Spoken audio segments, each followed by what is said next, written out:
பிஸ்மில்லாஹிர்ரஹ்மானிர்ரஹீம்.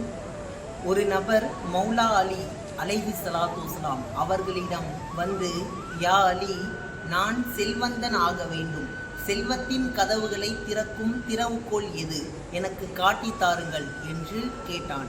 அதற்கு மௌலா அலி கரமல்லாஹு வஜ்ஹுல் கரீம் அவர்கள் கூறினார்கள், அல்லாஹ் இறைவனும் அவனுடைய அருளாசியும் என்றும் உன்னுடன் இருக்கின்றது என்ற முழு நம்பிக்கையுடன் காலை எழுந்தவுடனும் இரவு படுக்கைக்கு போகும் முன்பும் இரு வேளையும் யா ரஸாஹு யா ஹக்கீம் என்று 27 முறை படித்து வரவும்.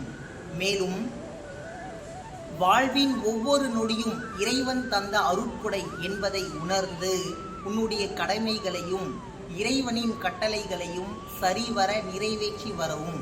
இச்செயலே இஸ்மே ஆசமாக மாறி செல்வத்தின் கதவுகளை திறக்கச் செய்து உன்னை செல்வந்தன் ஆக்கிவிடும் என்று கூறினார்கள்.